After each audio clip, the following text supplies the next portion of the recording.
জয়গুরু। পরমারাধ্য জগজ্জননী শ্রী শ্রী বড় মায়ের পবিত্র জন্মতিথিতে শ্রাবণ পরিক্রমাকে কেন্দ্র করে শুরু হয়েছে ম্যান মেকিং মিশনের এক ভক্তিপূর্ণ নিবেদন শ্রাবণ শ্রদ্ধার্ঘ্য, যার লক্ষ্য নারী সমাজের উদ্দেশ্যে শ্রী শ্রী ঠাকুর প্রদত্ত শিক্ষা আপনাদের কাছে পৌঁছে দেওয়া। আজ শ্রাবণ শ্রদ্ধার্ঘ্যের দ্বিতীয় দিন। শ্রী শ্রী ঠাকুর বললেন, ছাওয়াল পাওয়ালের ওপর যে নজর রাখিস না, এটা ভালো নয়। কোন সময়ে কোন বিপদ ঘটে তার কি ঠিক আছে? তাই সব সময় সাবধান থাকা লাগে। সব দিকে নজর যদি না থাকে তাহলে ভালো মাও হওয়া যায় না, ভালো গিন্নিও হওয়া যায় না। সংসারটা তোদের হাতের ওপর, স্বামী পুত্রের জীবনের মালিক তোরা। তাই প্রতি পদক্ষেপে তোদের হুঁশিয়ার হয়ে চলা লাগে।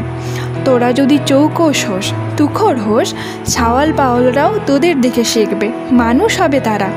আবার তোরা যদি ঢিলে হয়ে চলিস, তোদের দৈনন্দিন আচরণে যদি সুশিক্ষার ছাপ ফুটে না ওঠে, ওরাও যে বরবাদ যাবে। শিক্ষার মানে কিন্তু কতগুলি বই পড়া নয়। চাল চলন যদি দুরন্ত না হয়, হাতে কলমে যদি চৌকস না হয়, তবে পুঁথি পড়ার কোনো দাম নেই।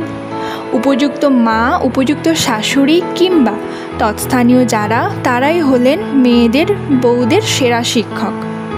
জয়গুরু।